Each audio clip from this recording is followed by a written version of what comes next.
So non constitutional body से हम लोगों को स्टार्ट करना था, ठीक है। एंड कुछ एक बाद में इलेक्शन वाला जो टॉपिक है वो लास्ट में कवर कर लेंगे, ठीक है। तो मिसलेनियस टॉपिक जो थे वो आज हम लोग कवर कर रहे हैं इस सेशन।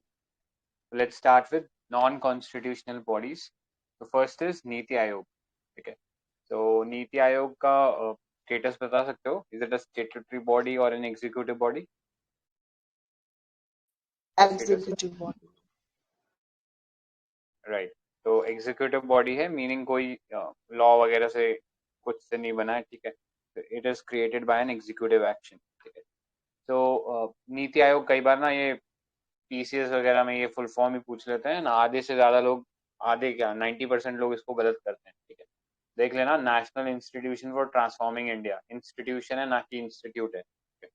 तो it's an extra constitutional body form by resolution back in 2015, ठीक है। तो इससे पहले कौन सी एजेंसी थी जिसको इसने रिप्लेस किया?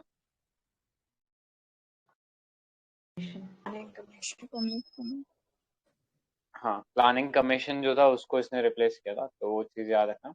अ, अभी ये जो है थिंक टैंक की तरह काम कर रहा है, and it's focus is on fostering cooperative federalism and bottom up approach. तो स्ट्रक्चर क्या है इस ऑर्गेनाइजेशन का? तो चेयरपर्सन है who is the president of India, ठीक है, एक्स ऑफिशियो कह सकते हैं। Governing council, it is headed by the prime minister, and it comprises of chief ministers of all the states and lieutenant governor or administrator of the UTs, okay.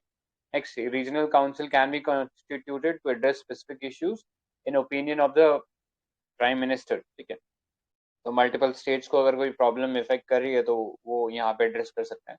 इसके अलावा वैसे और भी हमारे पास फोरम है इन सब चीज़ों के लिए, लाइक इंटर स्टेट काउंसिल है हमारे पास, देन हमारे पास जोनल काउंसिल भी है, ठीक है। तो वो अलग अलग चीज़ें हैं, तो वो पता होना चाहिए अपने को। नेक्स्ट,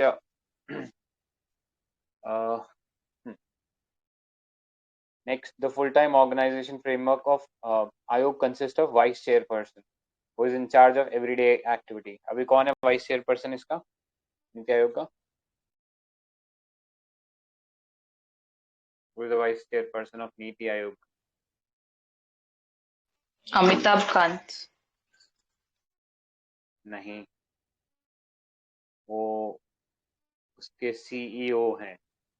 वाइस चेयरमैन अभी तक राजीव कुमार थे, बट अभी रिसेंटली गवर्नमेंट ने एक नया अनाउंस किया है। उनका नाम याद है क्या किसी को? तो सुमन बेरी था, नाम याद रखना, अब वो नए होंगे, ठीक है।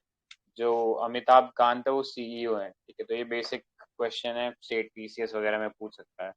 एंड जैसा अभी ट्रेंड चल रहा है तो हो सकता है कभी ना कभी यूपीएससी भी पूछ ही ले। सो नेक्स्ट, ये याद रखना, वाइस चेयरमैन का जो रैंक है it's equivalent to the cabinet minister. Four full time members होते हैं, ठीक है, who have the rank of minister of state at union level. Then two part-time members who are academics from leading university, research organization, or any such place like that, ठीक है। So they are appointed on rotational basis. Union cabinet minister not exceeding 4 are nominated by prime minister as ex officio members. तो ये याद रख लेना, 4 full time members होते हैं, 2 part time members होते हैं। इसके अलावा 4 से ज्यादा, मतलब at most 4 union cabinet ministers would also be nominated by the prime minister as ex officio member of this organization. Next, chief executive officer होते हैं, जो अमिताभ कांत की बात करी, ठीक है, वो अभी चीफ एग्जीक्यूटिव ऑफिसर है, who is of the rank of secretary to the government of India, ठीक है। Again he is also appointed by the prime minister. He has a fixed tenure and serves as member secretary to आयोग, ठीक है। तो function यही है, design करना policy framework, foster cooperative federalism, monitoring and evaluation. तो इसमें हमने देखा है बहुत से रिपोर्ट्स निकालता है नीति आयोग, ठीक है। तो वो अपने को पता होना चाहिए कौन कौन से रिपोर्ट्स है, तो एक बार उनको देख लेना। सो ब्रॉडली यही था नीति आयोग के बारे में। नेक्स्ट ऑर्गेनाइजेशन पे चलते हैं। तो लोकपाल एंड लोकायुक्त। तो लोकपाल जो होता है वो सेंटर के लिए होता है, लोकायुक्त जो है स्टेट लेवल पे हम लोग देखते हैं कि लोकायुक्त अपॉइंट होते हैं। तो लोकपाल जो है इंडिया के अंदर it came with the coming of the और the passing of the act of 2013, ठीक है। इफ यू रिमेम्बर, बैकड्रॉप था अन्ना आंदोलन का, जिसके बाद तब की कांग्रेस गवर्नमेंट ने इसको पास किया था, ठीक है। बट तब से लेके अब तक ये ज्यादा कुछ फ्रूटफुल अचीव कर नहीं पाया, ठीक है, because of number of reasons. आगे चलते हैं। So under the Act of 2013, the Lokpal would consist of one chairperson and not exceeding 8 members, of whom 50% should be judicial members. ठीक है। So chairperson के अलावा जो 8 members होंगे, half of them should be judicial member, and the Act state that not less than 50% from such members should belong to SC, ST, OBC, minority and women. ठीक है। तो ये भी एडिशनल क्राइटेरिया है कि जो बाकी जो मेंबर्स रहेंगे उनमें से आधे जुडिशियल मेंबर्स होने चाहिए, एंड 50% जो मेंबर्स होने चाहिए वो माइनॉरिटी कम्युनिटीज से, या एसटी एससी से, ओबीसी से, या वुमेन कैटेगरी से होने चाहिए। ठीक है। तो ये इसके अंदर याद रख सकते हो, ठीक है, ये यहाँ से होने चाहिए वो लोग। ऑलराइट। सो सिलेक्शन क्राइटेरिया क्या होता है या सिलेक्शन प्रोसीजर क्या होता है लोकपाल का? तो एक search committee will prepare the panel of candidate, ठीक है, और फिर एक सिलेक्शन कमेटी होगी, ठीक है। तो सर्च कमेटी डिफरेंट होती है और सिलेक्शन कमेटी डिफरेंट होती है। सर्च कमेटी का बस नाम है, काम है कि नाम सजेस्ट करने के, हाँ ये लोग बन सकते हैं, they have the potential to be the Lokpal, ठीक है। उसको सेलेक्ट करने का काम जो है कमेटी होती है, जिसमें पीएम आते हैं, स्पीकर आते हैं, लीडर ऑफ अपोजिशन आते हैं, सीजीआई आते हैं, और एक एमिनेंट ज्यूरिस्ट आते हैं, ठीक है। तो ये सब मिलकर अपॉइंट करते हैं लोकपाल को, ठीक है। तो ये कमेटी का थोड़ा सा ध्यान रख लेना, कई बार ये चीज पूछ ली जाती है कि कौन सी कमेटी उनको रिकमेंड करती है या कौन सी कमेटी सेलेक्ट करती है, ठीक है। तो ये बेसिक चीज है, बट कई बार दिमाग से निकल जाते हैं क्योंकि इतनी सारी कमेटीज का और हम पढ़ते हैं, है ना। तो ये देखिए ना। Next, the president will appoint these members, तो ये चीज याद रखना। Salaries, allowances and service condition are same as that of chief justice of India, ठीक है। इसके अलावा हमने किसका देखा था कि सैलरी और अलाउंस जो होता है वो जजेस ऑफ सुप्रीम कोर्ट जैसा होता है, किसके केस में देखा था? CAG and Election Commissioner. हाँ, राइट। तो वो याद रख सकते हो पहले। हाँ, मतलब ये याद रख लेना, कैग और इलेक्शन कमिश्नर का भी सेम ऐसे ही टेन्योर होता है, वो सर्विस कंडीशन रहता है। Next, jurisdiction of Lokpal, again important चीज है, ये थोड़ा ध्यान देना। For a wide range of public servant from prime minister, ठीक है। तो यहाँ में प्राइम मिनिस्टर भी इंक्लूड हो जाता है, मतलब ऐसा और कोई बॉडी नहीं है जो प्राइम मिनिस्टर तक पहुंच जाए अपार्ट फ्रॉम लोकपाल, ठीक है। Next, ministers, MPs, to group A B C D employees, ठीक है, ए बी सी डी सारे ऑलमोस्ट हो गए, of the central government, and various rules are in place, ठीक है। इवन इट्स ओन मेंबर, अपने खुद के मेंबर्स के खिलाफ भी ये केस फाइल कर सकता है और उसके ऊपर इंक्वायरी कर सकता है, ठीक है। अब एक्सेप्शन क्या है इसके अंदर? So the act does not allow a Lokpal inquiry if the allegation against prime minister relates to international relation, external और इंटरनल सिक्योरिटी, पब्लिक ऑर्डर और एटॉमिक एनर्जी इन स्पेस, ठीक है। तो अगर कंप्लेन प्राइम मिनिस्टर के खिलाफ इन केसेस में आई है तो वहां पे भी इसका कोई जुरिडिक्शन नहीं होगा। Complain against prime minister are not to be proved unless full Lokpal bench considers the initiation of an inquiry and at least two-thirds of the member approve it and as such inquiry against the prime minister. Okay. So prime minister के ऊपर move करना है तो जो पूरा bench है वो initiate करना चाहिए उस इंक्वायरी को, और एटलीस्ट टू थर्ड जो मेंबर्स हैं उस पैनल के, दे शुड अप्रूव कि हाँ हम लोग ये प्रोसीडिंग चालू कर सकते हैं प्राइम मिनिस्टर के खिलाफ, तभी ये जो काम है इसमें इनिशिएट हो सकता है, otherwise cannot be initiated. So you should remember that. ठीक है, सो ये देख लेना। नेक्स्ट, इंक्वायरी पे चलते हैं। The Lokpal after receiving a complaint against any public servant orders a preliminary inquiry, ठीक है, which is to be completed within 90 days, और ये इन्वेस्टिगेशन किसी और एजेंसी को दे सकता है, जनरली सीबीआई वगैरह को देने का प्रावधान रहता है, ठीक है। तो ये याद रख सकते हो। After receiving the report of preliminary inquiry, the Lokpal may order an investigation by any agency or department proceeding or any other appropriate action against the concerned public servant by competent authority, or it can order the closure of proceeding. Preliminary inquiry के बाद लोकपाल जो है वो investigation order कर सकता है। Preliminary inquiry बस उसमें ये एक ऊपर ऊपर से देखना होता है कि हाँ कोई गलत काम तो नहीं हुआ है, और अगर उसको लगता है कि हाँ एक्चुअली कुछ इंक्वायरी में निकला है तो फिर फर्दर इन्वेस्टिगेशन के लिए किसी एजेंसी को दे सकता है, ठीक है, जो भी उसको सही लगता है। एंड अगर ऐसा नहीं होता है कि प्रिलिमिनरी इंक्वायरी में नहीं पता लगता कि हाँ उसके खिलाफ कुछ प्रोसीडिंग करनी चाहिए, तो वहां पे केस क्लोज भी हो सकता है। तो एक चीज याद रखना, लोकपाल जो है कंप्लेंट्स रिसीव कर सकता है, लेकिन वो प्रोसीडिंग के लिए हमेशा वो नेसेसरी नहीं है, वो सुओ मोटो जो है वो नहीं कर सकता, ठीक है। तो ये याद रखना, Lokpal can not take suo moto against public servant. तो ये थोड़ा सा इसके ऊपर इसकी पावर को कर्टेल इस सेंस में कर दिया कि सुओ मोटो किसी पे केस नहीं कर सकता, मतलब अपने आप ये कोशिश करना चाहे किसी पे केस करना है तो it can not do that, ठीक है। इसको कंप्लेन किसी से मिलनी चाहिए, ठीक है। तो ये थोड़ा सा इम्पोर्टेंट, ये अपने को पता होना चाहिए। ऑलराइट, नेक्स्ट चलते हैं। तो लोकायुक्त स्टेट लेवल पे होते हैं।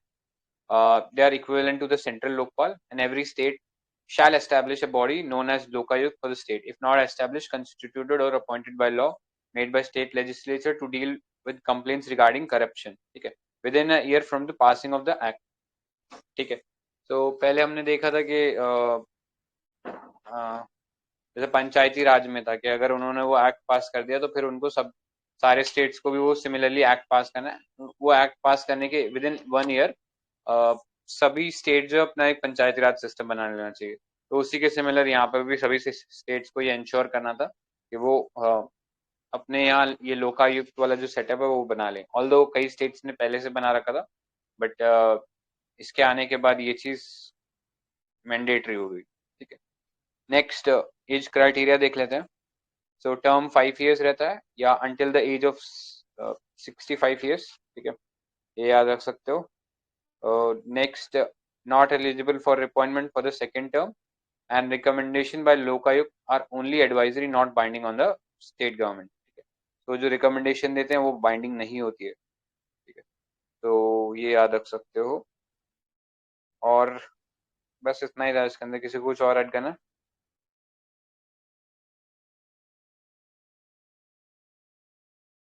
ठीक है, तो कोई ये बता सकता है लाइक अगर स्टेट के अंदर लोकायुक्त को अपॉइंट करना है तो उसके लिए क्या क्वालिफिके मतलब कौन सी कमेटी होती है?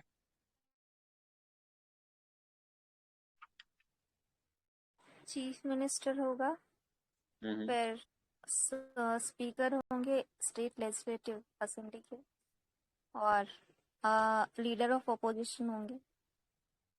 देन कौन थे? सीजीआई थे। तो ये chief justice of high court, chief justice, और एक थे हम्म। ज्यूरिस्ट। ज्यूरिस्ट। हाँ, तो यहाँ पे लोकायुक्त और उप लोकायुक्त की बात करते हैं ना, तो गवर्नर उनको अपॉइंट करते हैं एंड वो कंसल्ट करते हैं chief justice of the state high court और leader of opposition in the assembly, ठीक है। तो ये चीज याद रखना, ये क्राइटेरिया रहता है इसके अंदर। बस इतना ही है। एंड ये सीएम याद नहीं रखना है। हाँ सीएम नहीं है उसमें, ठीक है। एंड इसमें यह याद रखना कि जो इंस्टीट्यूशन है विच आर फाइनेंस फुल्ली और पार्टली बाय द गवर्नमेंट, ठीक है, सो उनके ऊपर भी ये अपना जुरिडिक्शन एक्सटेंड करता है, ठीक है। लेकिन ऐसे institution which are only aided by the government, वहां पे इनका जुरिडिक्शन एक्सटेंड नहीं होगा, ठीक है। एंड लेट्स से इनके पास कोई केस आता है, ठीक है, सो एक हाँ, तो इसमें बस देख लेना कि जैसे कोई केस आता है इनके पास तो वो सीबीआई को जैसे हैंड ओवर करते हैं आगे इन्वेस्टिगेशन के लिए। तो उसके बाद जो ऑफिसर उस मैटर को इन्वेस्टिगेट कर रहा है वो बिना लोकपाल की परमिशन के उसका ट्रांसफर नहीं हो सकता, ठीक है। तो ये याद रखना, any CBI official investigating any case referred to it by the Lokpal can not be transferred without their approval, ठीक है। जब तक उसका अप्रूवल नहीं होगा तब तक ट्रांसफर नहीं कर सकता। तो ये चीज याद रखना। एक और फैक्ट इसमें है, all entities receiving donation from foreign source in context of FCRA in excess of 10 lakh rupees per year are also brought under the jurisdiction of Lokpal, ठीक है। 10 लाख से ज्यादा अगर आप पैसा ला रहे हो बाहर से तो that would also come under F Lokpal jurisdiction, ठीक है। तो ड्रॉबैक्स बस नहीं है कि एक तो सुओ मोटो नहीं कर सकता, ठीक है, कि उसको किसी से ना किसी से कंप्लेन मिलनी चाहिए तभी वो कर सकता है। एंड एनोनिमस कंप्लेंट अलाउड नहीं है, ठीक है। जैसे अगर आप बस एक लेटर लिख देते हो कि हाँ ये सर्टेन पर्सन है, इसने ऐसे ऐसे करप्शन किया, और अपनी डिटेल नहीं लिखते हो, ठीक है, तो फिर आपकी कंप्लेंट नहीं सुनी जाएगी। आपको कंप्लेंट के अंदर पूरा मेंशन करना पड़ेगा कि आप कौन हो, क्या हो, और आपको ये नॉलेज कैसे मिली, ठीक है। तो ये सब है। और दूसरा एक लिमिटेशन पीरियड रखा है 7 ईयर्स का, ठीक है, कि अगर लेट्स से आज कोई करप्शन हुआ तो उसको आपको विद इन 7 ईयर्स रिपोर्ट करना पड़ेगा। And if you have not raise the complaint within 7 years, तो फिर वो नल एंड वॉइड हो जाएगा आपका रिक्वेस्ट। तो इतना ही था। किसी को कुछ और ऐड करना है इसके अंदर, लोकपाल में? ठीक है, तो इसमें इतना इम्पोर्टेंट है। नेक्स्ट पे चलते हैं। तो नेक्स्ट बॉडी इज NHRC। तो NHRC is national human rights commission. It's a statutory body. NHRC was established in 1993 under the Protection of Human Rights Act 1993, ठीक है। तो एक important watchdog है with regards to human rights in India, ठीक है। So the act also provides for a creation of state human rights commission as well, ठीक है। And the NHRC is an basically embodiment of India's concern for promotion and protection of human rights. So it's a multi-member body consisting of a chairman and 5 persons, ठीक है। जो chairman होते हैं, it's I think ये चीज change हो गया ना, chairperson is retired chief justice, ये चेंज हो गया ना?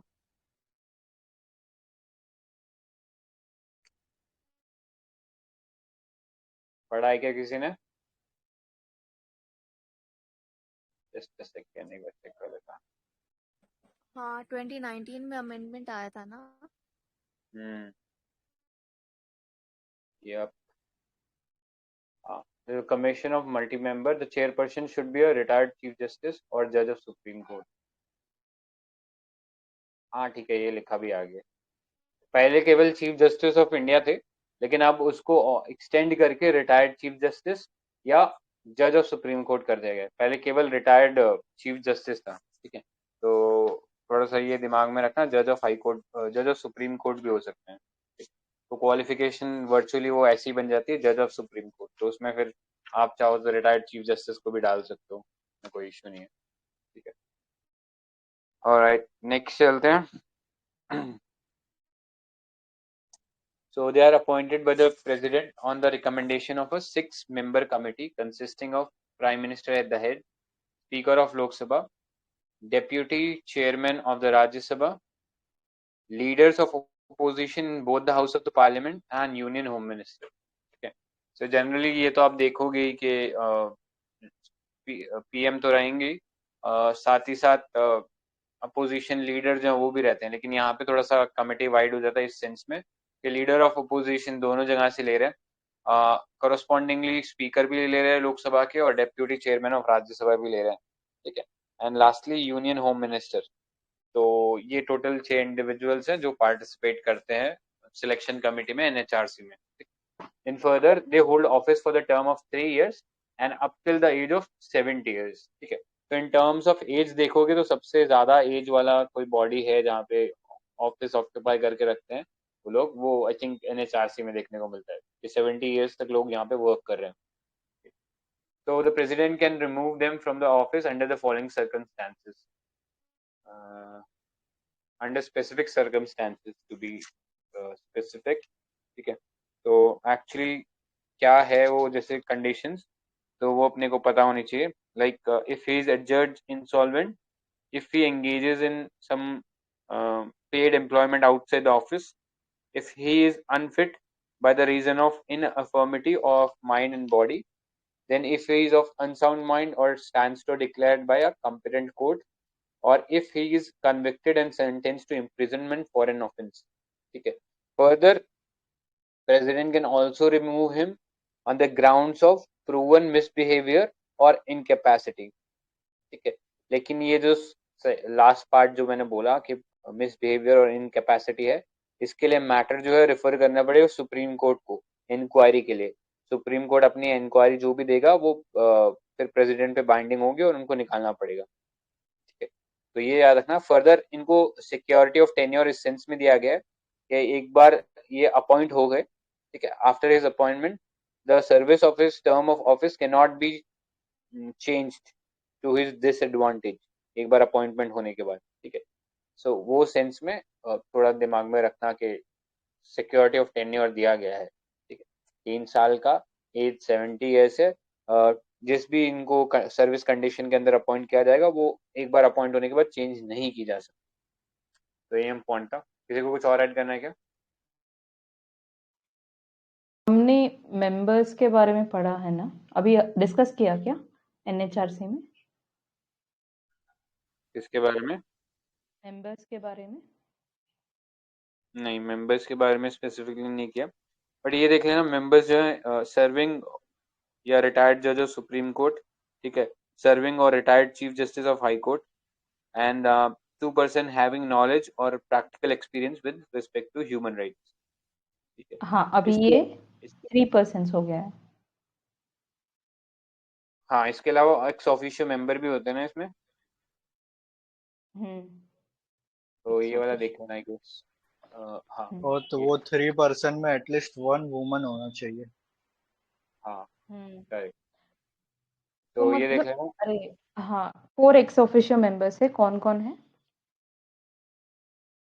हाँ, तो ये देख लो, chairperson of national commission for minority है, नेशनल कमीशन फॉर एससीज है, नेशनल कमीशन फॉर एसटीज है, नेशनल कमीशन फॉर वुमेन है, national commission for backward classes, and NCPCR which is national commission for protection of child rights, और chief commissioner for persons with disability,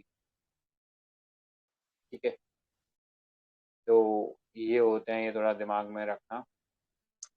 तो ये सारे ex officio जितने भी मतलब socially weaker section कह सकते हैं, वो सब इसमें बॉडीज, उनसे रिलेटेड जितनी भी बॉडीज है सारी इंक्लूडेड है, ठीक है।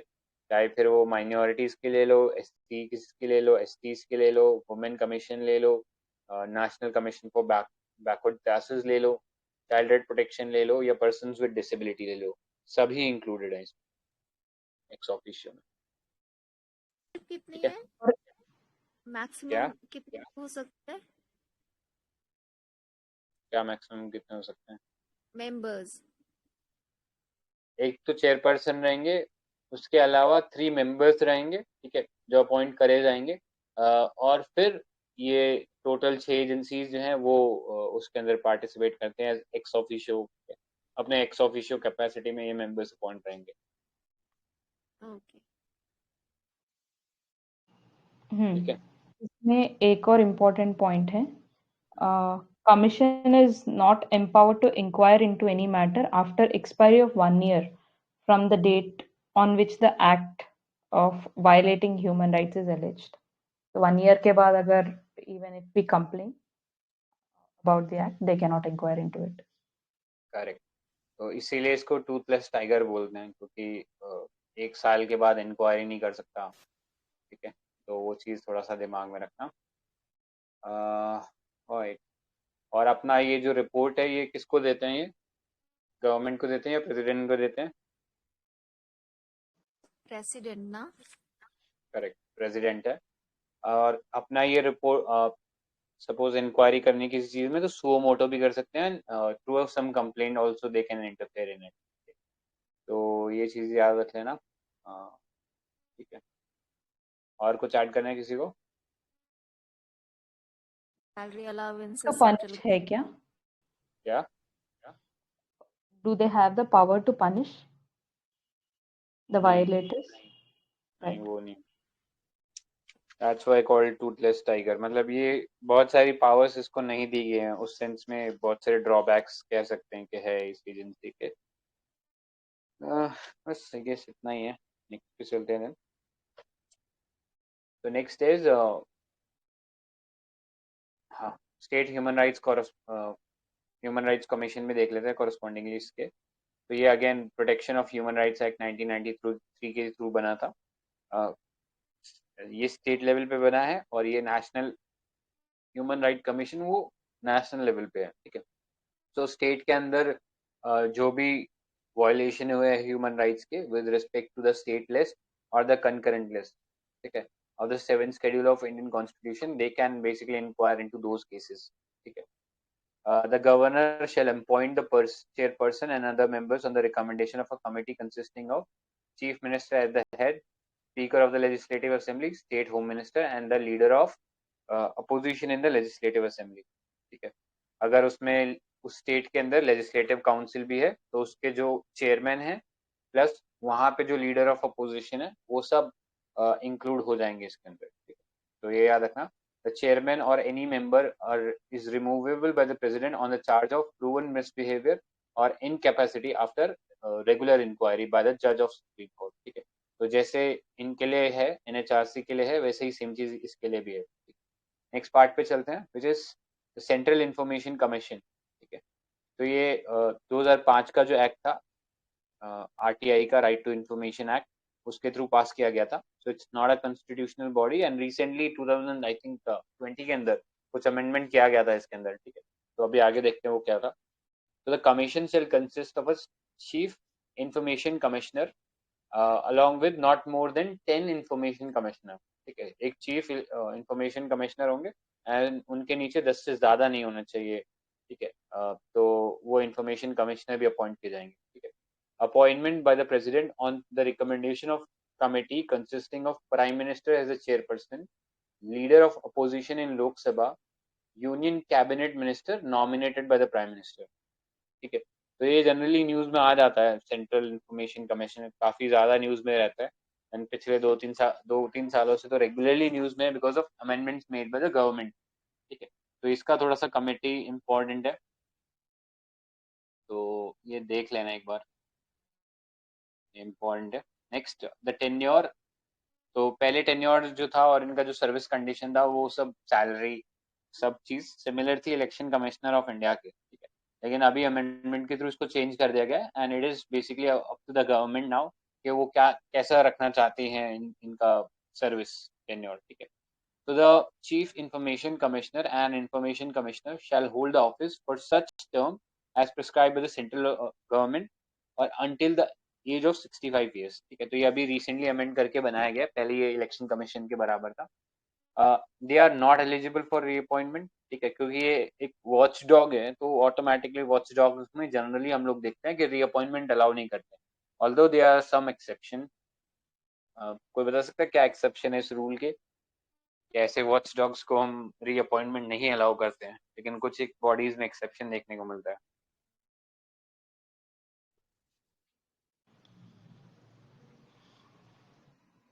ठीक है. तो याद रखना, इलेक्शन कमीशन ऑफ इंडिया में नहीं था, वो रीअपॉइंटमेंट किए जा सकते हैं. ठीक है. नेक्स्ट पे चलते हैं, पावर्स एंड फंक्शन देखते हैं. It is the duty of the commission to receive and inquire into a complaint from any person regarding information under RTI Act of 2005. The commission can make inquiry into any matter if there is a reasonable ground. यानी suo motu power भी है और complaints के ऊपर भी work कर सकते हैं. While inquiring, the commission has the power of a civil court.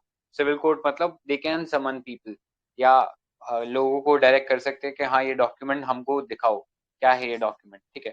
तो कोई उनको उस सेंस में रोक नहीं सकता. Their removal is done by the president on the ground of bankruptcy, unsound mind, infirmity of body and mind, sentenced to imprisonment for crime, and engaged in paid employment. ठीक है. तो ये ग्राउंड से जिन पे उनका रिमूवल किया जा सकता है. And he can also be remove for proved misbehaviour और इनकैपेसिटी. लेकिन इस स्पेसिफिक चीज के लिए एक supreme court inquiry has to be done and if they find him guilty then only president can remove him from the office. So इतना ही था. कुछ और ऐड करना है किसी को?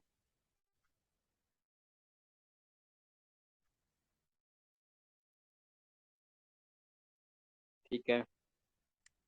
देन आगे चलते हैं. वैसे अगर हम बात करें, ये सेंट्रल इंफॉर्मेशन कमीशन जो है ये कौन सा मिनिस्ट्री के अंडर फॉल करता है?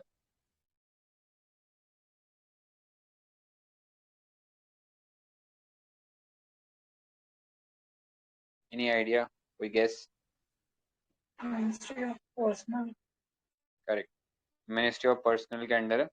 तो ये याद रख लेना कौन कौन सी बॉडी है मिनिस्ट्री ऑफ पर्सनल के. एक तो ये इंफॉर्मेशन कमीशन हो गया, यूपीएससी हो गया, देन सीबीआई जो है वो भी मिनिस्ट्री ऑफ पर्सनल के अंडर है, ठीक है। इसके अलावा सेंट्रल एडमिनिस्ट्रेटिव ट्राइब्यूनल, आर्टिकल कौन सा था कैट के लिए? आर्टिकल पढ़ा था हमने, 373 कैपिटल ए, ठीक है। हाँ, तो वो था। और 323 कैपिटल बी जो था वो और कोई tribunal apart from administrative tribunal वो स्टेट और सेंटर दोनों बना सकते हैं, लेकिन ये जो कैट है उसके कोरस्पॉन्डिंग स्टेट में अगर कोई ट्राइब्यूनल बनानी है तो वो केवल पार्लियामेंट बना सकता है, तो ये चीज याद रखना। नेक्स्ट चलते हैं स्टेट इंफॉर्मेशन कमिश्नर के ऊपर। तो उसी सेम एक्ट से स्टेट्स के ऊपर भी ऑब्लिगेशन बना था कि आप अपने लेवल पर ये बॉडी बनाइए, तो वहां पे भी सेम ही चीज होता है, एक चीफ इंफॉर्मेशन कमिश्नर होगा, अप टू 10 इंफॉर्मेशन कमिश्नर होंगे who would be appointed by the governor on the recommendation of chief minister, cabinet minister nominated by the chief minister and the leader of opposition in that legislative assembly, ठीक है। तो ये composition रहेगा। Qualification क्या रहेगा? Person of eminence in public life with experience in field of law, science, technology, governance etcetera. They should not be MPs और MLA, ठीक है। पॉलिटिकल पार्टी से कोई लेना देना नहीं होना चाहिए, ऑफिस ऑफ प्रॉफिट नहीं होना चाहिए। They hold the office till the age of 65 और 5 इयर्स, ठीक है। 65 एज होगी एंड 5 इयर्स का टेन्योर हो गया, ठीक है। Next the information commissioner 5 is years. क्या? अब नहीं है ना 5 years, now government decides ना। हाँ, करेक्ट, आई थिंक यहाँ पे भी चेंज हो गया, ये शायद इसने डाला नहीं है, ठीक है। नेक्स्ट चलते हैं। रिमूवल वही same criteria is done on the ground of bankruptcy, infirmity of mind etcetera, या फिर कोई पेड एम्प्लॉयमेंट है। अगर प्रूव्ड मिसबिहेवियर और इनकैपेसिटी का केस है तो सुप्रीम कोर्ट इसमें इंक्वायर करेगा। तो इनका भी जो सर्विस टेन्योर है वो कौन डिसाइड करता है? स्टेट इंफॉर्मेशन कमिश्नर, और इंफॉर्मेशन कमिश्नर के लिए स्टेट पे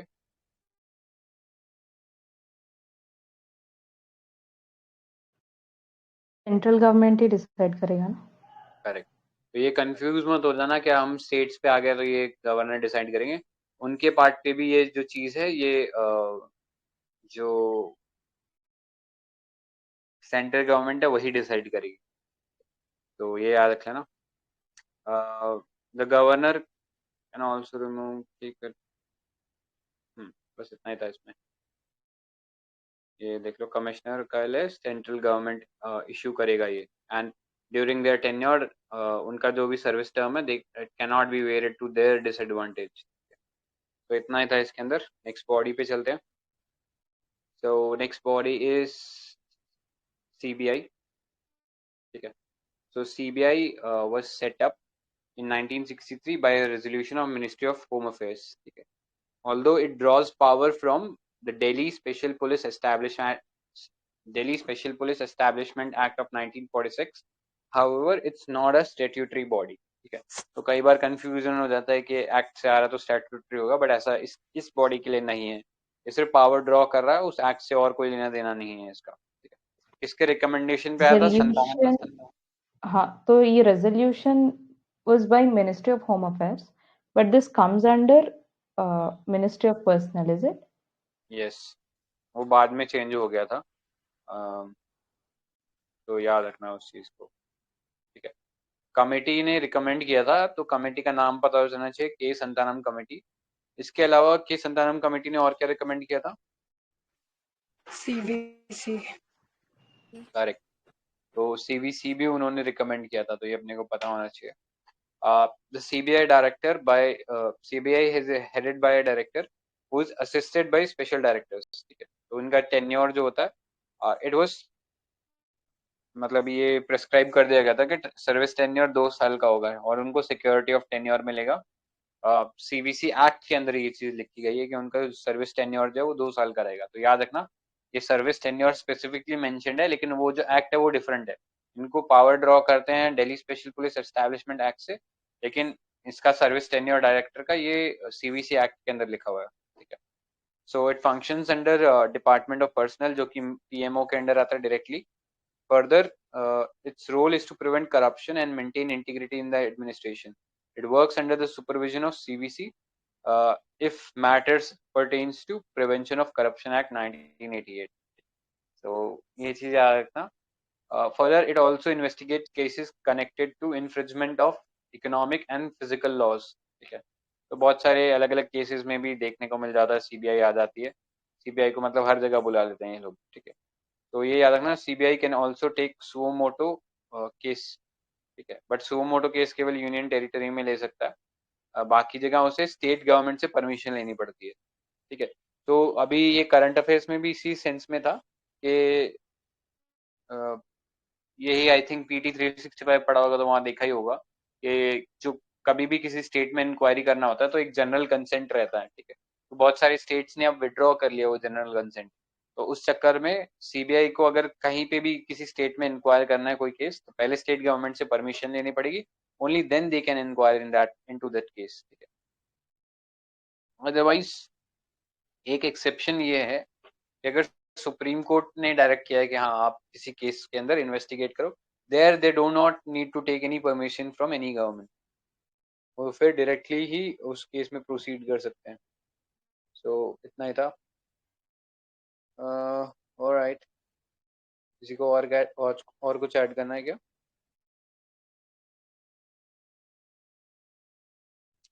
ठीक है, तो इनका रिलेशन हम लोगों ने CBI का विद रिस्पेक्ट टू लोकपाल देख ही लिया था. ठीक है, कि लोकपाल अगर उनको कोई वर्क दे रहा है तो वहां पे जो सारा ट्रांसफर है उस ऑफिशियल का, वो सब काम जो है वो लोकपाल ही देखेगा. सो ये याद रख लेना.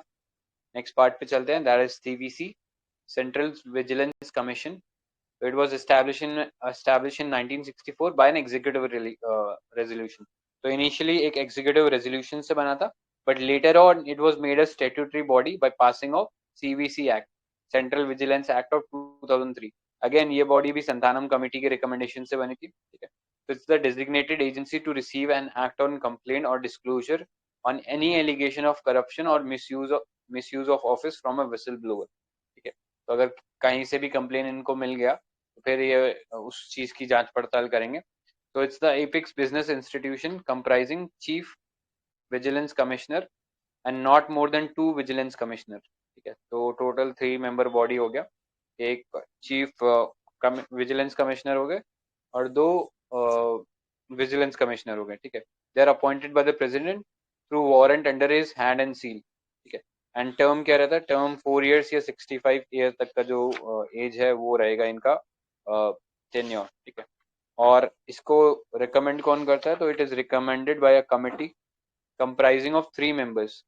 तो PM है, मिनिस्टर ऑफ होम अफेयर्स है एंड लीडर ऑफ अपोजिशन है. ठीक है, तो ये चीज याद रखना. आई गेस हमने यहाँ पे नहीं डिस्कस करी ना CBI में. CBI में कौन होता है अपॉइंटमेंट कमेटी के अंदर? ये इम्पोर्टेंट है क्योंकि हाँ, क्योंकि 2 साल पहले ये काफी न्यूज में रहा था CBI वाला case. We should know. PM है लीडर ऑफ अपोजिशन, CJI और सुप्रीम कोर्ट जज. सुप्रीम कोर्ट CJI बोल दिया ना आपने. सॉरी, हाँ. CJI या सुप्रीम कोर्ट जज, दोनों में से कोई एक होगा, दोनों नहीं होंगे. ठीक है, हाँ. तो 3 मेंबर ही सिलेक्शन कमेटी है. तो बस ये CBC में डिफरेंस क्या हो जाता है कि जो CJI है उनकी जगह मिनिस्ट्री ऑफ होम अफेयर्स आ गए. ठीक है, बाकी वो 3 मेंबर कमेटी यहाँ पे भी है, 3 मेंबर कमेटी वहां पे भी है. बस यही डिफरेंस है. Next, not eligible for further employment. Salary and allowances are similar to that of UPSC. ठीक है, the president can remove them on the recommendation of supreme court after inquiry on the grounds of proven incapacity and misbehavior. Next, the CVC received complaint on corruption, misuse of office to recommend appropriate action. Following institution bodies can approach CVC. Central government approach कर सकती है, Lokpal approach कर सकता है या whistleblower approach कर सकता है. ठीक है, so mind you, this is not an investigative agency. The CVC either gets investigation done through CBI or through the chief vigilance officer in the concerned ministry. ठीक है, सपोज हर मिनिस्ट्री के अंदर ये हर डिपार्टमेंट के अंदर एक चीफ विजिलेंस ऑफिसर बनाना पड़ेगा, तो इनके थ्रू वो इंक्वायरी कराता है, वो खुद जाके इंक्वायरी नहीं करता। So it is empowered to inquire into offences alleged to have committed under the Prevention of Corruption Act of 1988, ठीक है, by certain category of public servants। तो उसी केस के अंदर ये अपना जो है वर्क कर सकता है, अदरवाइज एज सच ज्यूरिडिक्शन काफी लिमिटेड है इनका, ठीक है। सो इतना ही था। और इनका जो रिमूवल ग्राउंड रहता है वो उसमें कंडीशन ये रहती है कि फीस एडजर्ज इंसॉल्वेंट, कुछ मॉरल इशू देखने को मिला उनके एटीट्यूड में, या पेड एम्प्लॉयमेंट है, या फिर infirmity of mind and body है, या फिर he has acquired some financial interest in anything related to government. इसके अलावा अगर प्रूवन मिसबिहेवियर और इनकैपेसिटी है तो सुप्रीम कोर्ट को रेफर किया जाएगा वो case, and supreme court inquiry के बाद जो भी उसके अंदर जजमेंट देता है that should be binding on the president, and अगर उनको लगता है कि हाँ he should be remove, then he would be remove from the office, ठीक है। सो इतना ही था इसके अंदर। किसी को कुछ और ऐड करना है क्या सीवीसी में?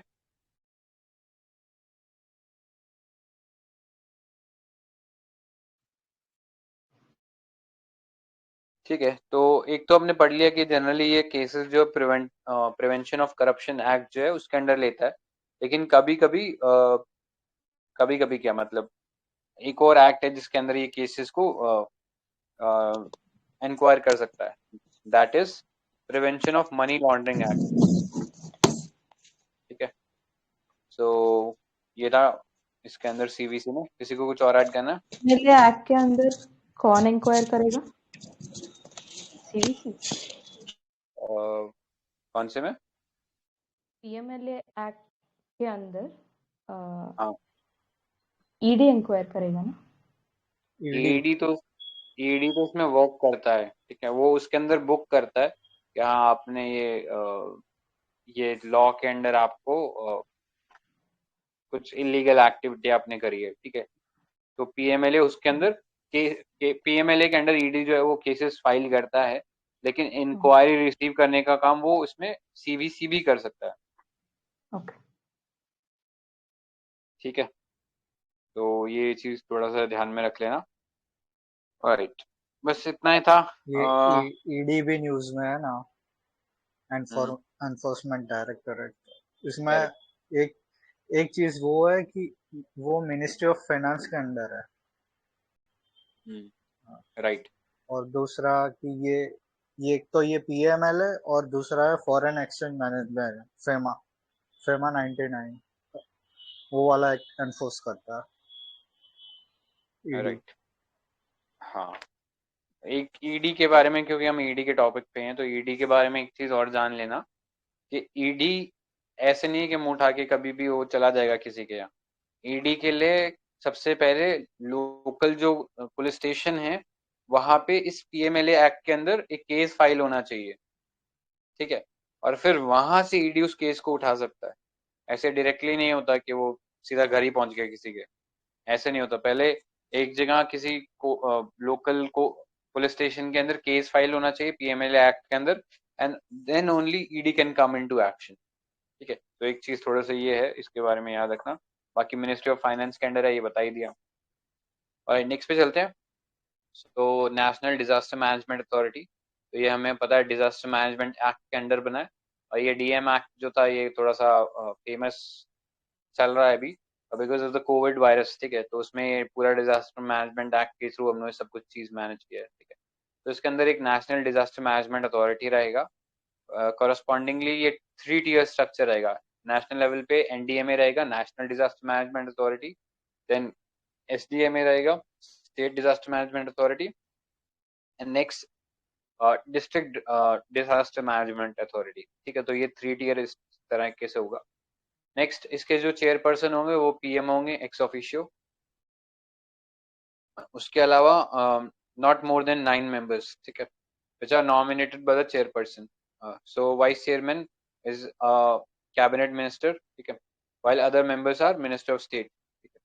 Apex body for disaster management and work under the ambit of Ministry of Home Affairs, ठीक है। तो ये याद रख लेना, एमएचए के अंडर वर्क करेगा। ऑलराइट, सो इतना ही था इसके अंदर, डेप में जाने की जरूरत नहीं है। हाँ, ये थोड़ा डिस्ट्रिक्ट लेवल पे देख लेना, डिस्ट्रिक्ट लेवल पे हम लोग ज़्यादातर ध्यान नहीं देते। तो डिस्ट्रिक्ट मजिस्ट्रेट और डिप्यूटी कमिश्नर, ठीक है, जो कलेक्टर होगा वो चेयरपर्सन होगा इस कमेटी का। चेयरमैन ऑफ जिला परिषद इज द को चेयरमैन, ठीक है। तो उसके साथ जो को चेयरमैन होगा वो जिला परिषद का जो चेयरपर्सन होगा, ही वुड बी द को chairman of DDMA, district disaster management authority. And apart from them not more then 7 members. Elected members of local authorities are ex officio member, but for tribal areas, chief executive of district autonomous council is a member. Okay.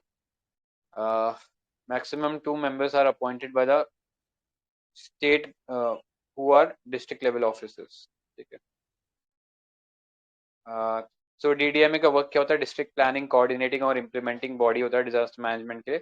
ये district level पे हम लोग ensure करें अगर कोई disaster आता है तो हमारे पास प्रिवेंशन होना चाहिए उसके खिलाफ। Next, it will coordinate with upper 2 tiers of the structure and will plan the implementation of prevention, mitigation and preparedness at local level.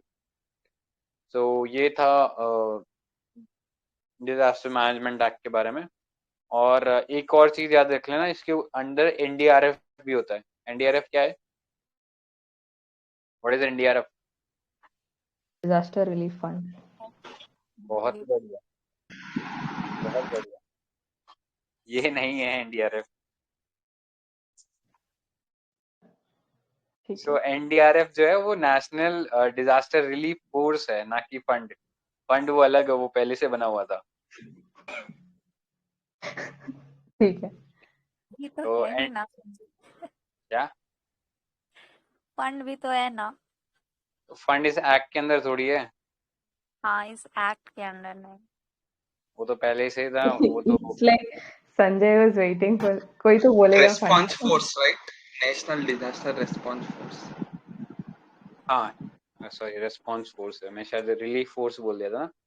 हाँ, तो एनडीआरएफ देख लेना कि ये नेशनल डिजास्टर रेस्पॉन्स फोर्स होती है।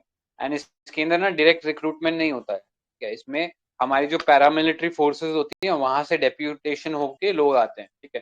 तो एक तो ये चीज याद रखना, जो मेंबर्स हैं they are drawn out of central paramilitary forces. तो उसमें इंडियन आर्मी नहीं आएगी, ना उसमें इंडियन नेवी, ना इंडियन एयरफोर्स आएगा। उसमें आएंगे बीएसएफ, असम राइफल्स हो गया, और तुम्हारा सीआरपीएफ हो गया, एसएसबी हो गया, यहाँ से फोर्सेस आएंगे इसके अंदर, ठीक है। सो बस ये याद रखना, जनरली पूछता तो नहीं, बट लिखा भी नहीं रहता, तो हो सकता है कहीं पूछ ले। तो याद रखना एनडीआरएफ क्या होता है। जनरली मेंबर्स उसमें डिप्यूटेशन से आते हैं from the central arm police forces या पैरामिलिट्री फोर्सेस। तो इतना ही था नेशनल डिजास्टर मैनेजमेंट एक्ट के बारे में। नेक्स्ट पे चलते हैं। National investigative agency, NIA. तो ये जो 2008 का जो मुंबई अटैक हुआ था उसके बाद नीड फेल्ट हुई थी कि हमें एक ये बॉडी बनानी चाहिए, ठीक है, मुंबई टेरर अटैक्स के बाद। तो फिर हमने ये बनाया था एनआईए एक्ट ऑफ 2008, जिसके अंदर ये 2009 में एस्टैब्लिश हुई थी। So is the central investigative agency for prosecution of offence which affects sovereignty, security and integrity of India. मतलब टेररिज्म स्पेसिफिक इश्यूज हैं जो कि इंडिया की सॉवरेनिटी, सिक्योरिटी को हार्म करेंगे, उसके अगेंस्ट ये इन्वेस्टिगेटिव एजेंसी है, ठीक है। So it acts as the central counter terrorism law enforcement agency without special permission from the state, ठीक है। हमने देखा था सीबीआई को तो जगह जगह परमिशन की जरूरत पड़ती है, लेकिन एनआईए को कोई परमिशन की जरूरत नहीं है। वो सीधा कहीं पे भी चाहे वो टेररिज्म के केसेस को डायरेक्टली इंक्वायर कर सकते हैं। स्टेट गवर्नमेंट से कोई परमिशन लेने की जरूरत नहीं है। Further, state government may request the central government to hand over the investigation of the case to the NIA. तो जैसे पता होगा एक बहुत फेमस केस है ना, ये I think Koregaon Bhima violence जो हुआ था, तो वहां का जो केसेस थे पहले वो स्टेट गवर्नमेंट इंक्वायर करी थी जब वो बीजेपी के अंडर था। जैसे ही वो बीजेपी गवर्नमेंट जाने वाली थी उन्होंने तुरंत ये केस एनआईए को ट्रांसफर कर दिया था, ठीक है। तो इस तरीके से याद रख सकते हो। एंड उसके बाद पता ही है क्या क्या हुआ है, तो उसमें डिटेल में जाने की जरूरत नहीं है। So the central government can also order NIA to take over investigation of any scheduled offense anywhere in the India, ठीक है। तो इसके अंदर स्केड्यूल है और उसमें ऑफेंसेस लिखे हुए हैं कि कौन कौन से ऑफेंसेस के अंदर ये बेसिकली वर्क कर सकते हैं, ठीक है। तो जैसे एटॉमिक एनर्जी एक्ट हो गया 1962 का, UAPA हो गया, यूपा, ठीक है, that is unlawful activity prevention act, are to be investigated and prosecuted by NIA, ठीक है। अभी रिसेंटली एक अमेंडमेंट आया है जिसके थ्रू, रिसेंटली तो नहीं, 2019 का अमेंडमेंट है, लेकिन उसके थ्रू इसका एम्बिट और इंक्रीज कर दिया गया है, ठीक है।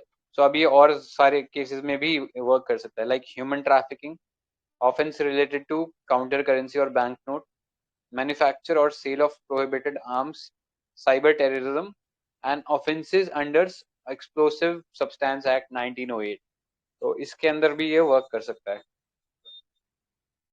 ठीक है। सो ये अभी रिसेंटली अमेंडमेंट के थ्रू आया, और रिसेंटली अमेंडमेंट से एक चीज और आई थी कि NIA के स्पेशल कोर्ट्स होंगे, ठीक है। तो हमारे वैसे ही कोर्ट्स में इतना ज्यादा बैकलॉग रहता है, तो उस चीज से बाईपास करके स्पेशल लॉ कोर्ट्स बनाए गए हैं, ठीक है। तो स्पेशल NIA कोर्ट्स होंगे, एंड सपोज कहीं पे किसी एरिया के अंदर स्पेशल NIA कोर्ट नहीं है, तो वो NIA जो रिक्वेस्ट कर सकती है, और उनका जो सेंट्रल गवर्नमेंट है या जो वो स्टेट हाई कोर्ट है, उनसे रिक्वेस्ट करके एक स्पेशल सेशन कोर्ट को एक NIA कोर्ट बनवा सकती है, ठीक है। तो ये चीज याद रखना कि NIA स्पेशल कोर्ट्स है, वहीं पे उनका ट्रायल होगा, अलग से नॉर्मल कोर्ट्स में इनका ट्रायल नहीं होता NIA के अंदर, ठीक है। Any question as to the jurisdiction of these courts is decided by the central government, ठीक है। तो सेंट्रल गवर्नमेंट उस पर डिसाइड करेगी। These are presided by judge appointed by the central government on the recommendation of Chief Justice of the High Court with a jurisdiction in that region, ठीक है। जिस भी रीजन में बनेगा तो वहाँ के जो हाई कोर्ट के चीफ जस्टिस है उनसे परमिशन लेके फिर बनाया जाएगा वहाँ के जज को, ठीक है। Supreme Court has been empowered to transfer the cases from one special court to another within or outside the state if the same is in interest of justice in the prevailing circumstance in any particular case, ठीक है। So NIA special courts are empowered with all powers of courts under the Code of Criminal Procedure of 1973 for trial of any offence. An appeal from the judgment, sentence, or order not being interlocutory order of a special court lies to High Court both on fact and on the laws, ठीक है। So NIA special court है, क्योंकि मतलब ये ऐसे याद रख लेना, क्योंकि NIA स्पेशल कोर्ट का जो जज है वो बेसिकली हाई कोर्ट के कंसल्टेशन से उनको अपॉइंट किया जाता है। तो देयरफॉर अगर कोई अपील है NIA कोर्ट के जजमेंट के अगेंस्ट, तो वो हाई कोर्ट में जाएगी, ठीक है। लेकिन सबसे पहले NIA के अंडर जो केस है वो पहले NIA स्पेशल कोर्ट में जाएगा, फिर वो हाई कोर्ट में बाय वे ऑफ अपील जाएगा, ठीक है। Further, the state governments are also empowered to appoint one or more such special court in their states, ठीक है। तो सेंट्रल गवर्नमेंट कर सकता है, स्टेट गवर्नमेंट कर सकता है, लेकिन दोनों को कंसल्ट करना पड़ेगा with the concerned high court, जहाँ पे भी वो ये कोर्ट बनाने की बात कर रहे हैं, ठीक है। तो इतना ही था। किसी को कुछ और ऐड करना है NIA में?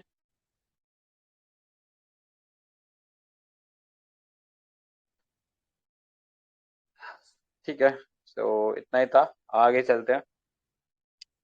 ये NIA और UAPA एक बार देख लेना, दोनों में अमेंडमेंट हुए थे, ठीक है। UAPA में तो ये अमेंडमेंट हुआ था कि पहले सिर्फ ऑर्गेनाइजेशन को टेररिस्ट डिक्लेयर कर सकते थे, बट अब इंडिविजुअल्स को भी टेररिस्ट डिक्लेयर कर सकते हैं UAPA के अंदर। और UAPA जो है वो एक नॉन बेलेबल ऑफेंस है, अगर उसके अंदर आपको पकड़ लिया जाता है तो फिर आपको बेल नहीं मिलेगी, ठीक है। सो ये है इसके अंदर। नेक्स्ट चलते हैं इलेक्शंस पे, ठीक है। इलेक्शन कमीशन कौन से पार्ट में आता है? कॉन्स्टिट्यूशन का, हाँ करेक्ट है, 15th पार्ट में है। तो आर्टिकल 324 से लेकर 329 है। So the Constitution 324 provides for an independent election commission in order to ensure free and fair election in the country. They have basically ECI जो होती है वो एक क्वासी जुडिशियल बॉडी की तरह भी वर्क करती है, क्योंकि वो डिस्प्यूट जो है उनको भी सुनती है, ठीक है। तो रिजॉल्व भी करते हैं उन डिस्प्यूट्स को रिगार्डिंग इलेक्शन। तो उस सेंस में क्वासी जुडिशियल फंक्शन भी है उसका, ठीक है। तो ये याद रख लेना। तो they have superintendence and direction over the conduct of election.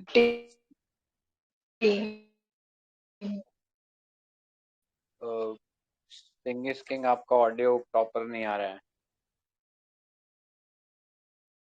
आप एक बार डिस्कशन ग्रुप में लिख देना, दीप्ति वगैरह आई थिंक वहां से एक बार कन्वे कर देंगी, ठीक है, जो भी आपका वो डाउट है या जो एडिशन है।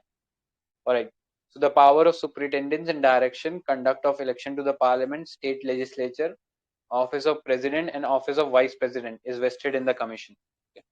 So ये चीज याद रख लेना। तो ये सारे इलेक्शन जो है ये कंडक्ट कराती है. एंड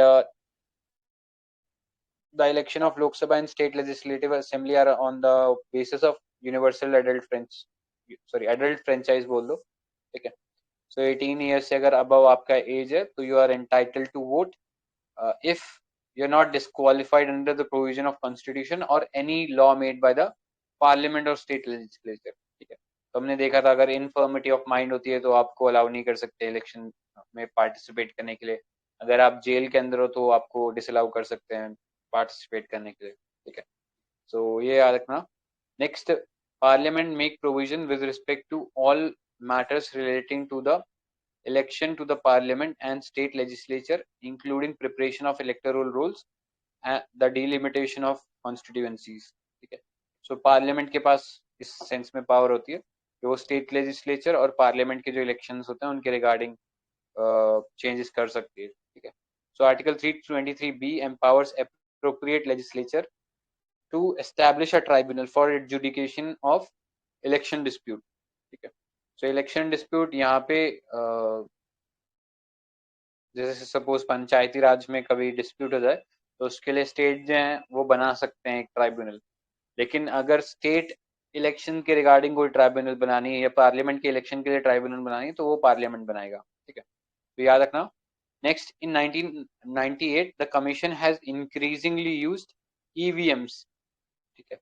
तो पोस्टल बैलेट बॉक्सेस होते थे पहले जहाँ पे कागज रहता था उसके ऊपर स्टैंप लगा के आप अपना वो वोट था उसको ड्रॉप कर सकते थे, लेकिन अब ईवीएम्स आ गई हैं, ठीक है. सो कौन बनाता है इंडिया में ईवीएम्स? विच पीएसयू मैन्युफैक्चर्स ईवीएम?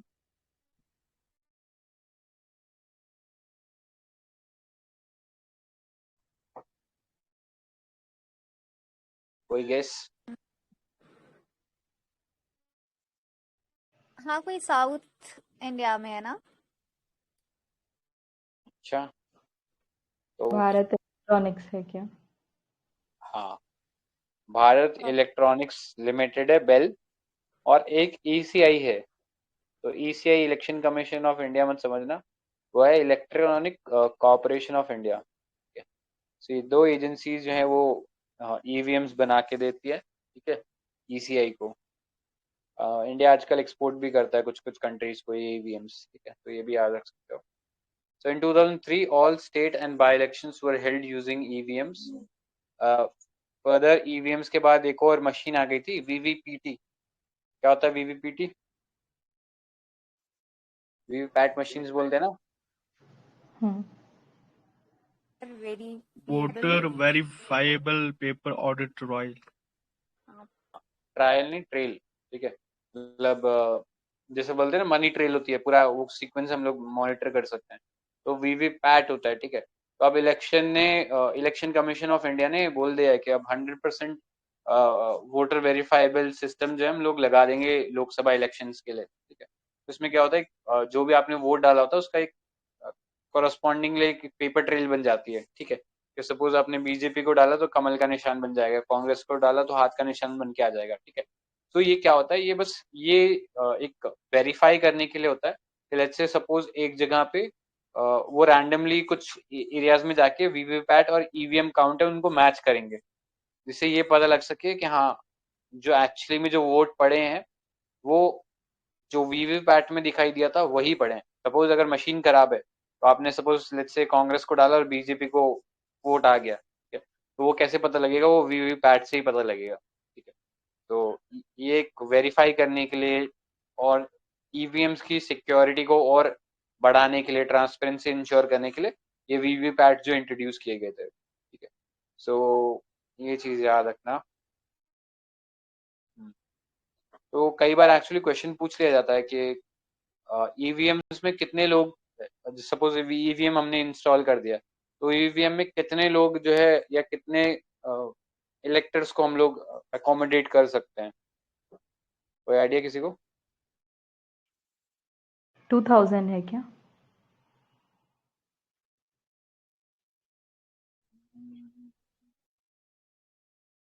2000 तो नहीं था यार, नंबर मतलब कम वो था. 2000 वोट रिकॉर्ड कर सकता है अच्छा, और हाँ, शायद कैंडिडेट में 64 है.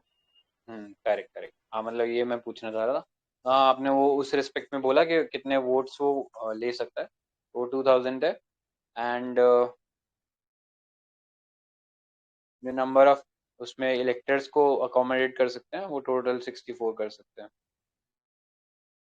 ठीक है, सो इतना था इसके अंदर।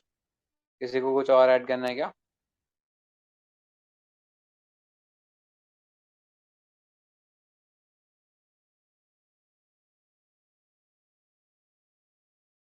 ठीक है, तो नेक्स्ट पार्ट पे चलते हैं। इलेक्शन लॉज, आरपीए देख लो थोड़ा सा। अभी रिसेंटली आरपीए में अमेंडमेंट भी किया गया, तो वो आई थिंक वो पॉलिटी में पढ़ ही लिया होगा, एक बार वापस रेफर कर लेना, वो इम्पोर्टेंट है। वहाँ पे याद रखना बस एक चीज ये था कि अब जो है आपको अगर वोटर आईडी कार्ड बनाना है तो उसके लिए आधार चाहिए होगा, but Aadhaar is not mandatory. Mind you, Aadhaar is not mandatory. जो इलेक्शन कम जो भी चीफ इलेक्शन ऑफिसर है उस रीजन में, वो कोई और डॉक्यूमेंट भी रिकग्नाइज कर सकता है, लेकिन वो क्या डॉक्यूमेंट होगा इस पे अभी सुप्रीम हमारा जो गवर्नमेंट है उन्होंने कुछ नहीं बोला है। ठीक है, फर्दर आरपीए देख लेते हैं 1950 का। Article 81 and 170 of the constitution lays down the maximum number of seats in parliament and state legislative assembly. Article 171 of the constitution lays down maximum and minimum number of seats in the legislative council of the state. RPA was enacted to provide of allocation of seats in the House of People and Legislative Assembly and Legislative Councils of State. ठीक है, the act also sought to confer on the president of power to delimit, and after consultation with the election commission, the various of various constituency for the purpose of election to fill seats in House of People, ठीक है, यानी Lok Sabha, state legislative assembly and state legislative council. ठीक है, तो delimitation की बात होती है। आगे देखेंगे डीलिमिटेशन कमीशन होती है, तो वो बेसिकली काम करती है। Next RPA Act 1951.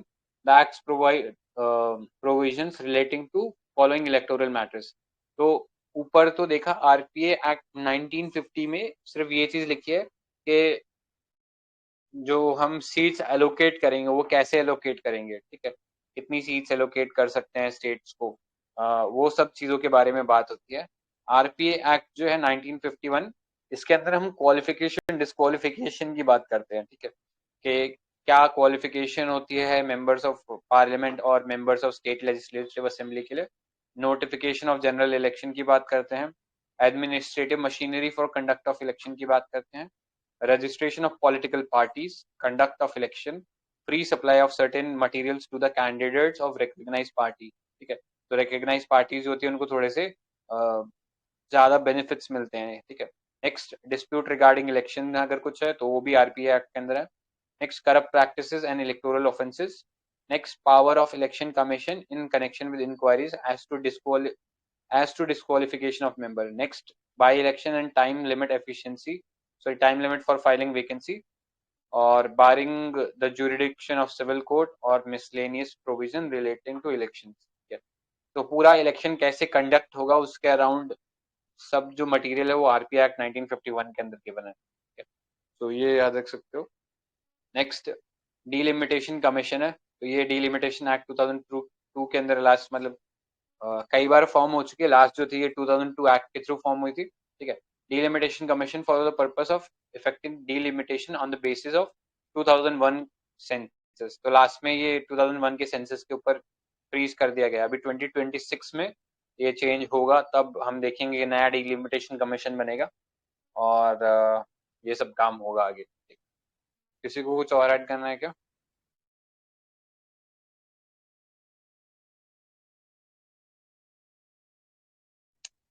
ठीक है, तो हमारा पार्ट फिर कंप्लीट हो गया आज के लिए। किसी को कुछ और ऐड करना है?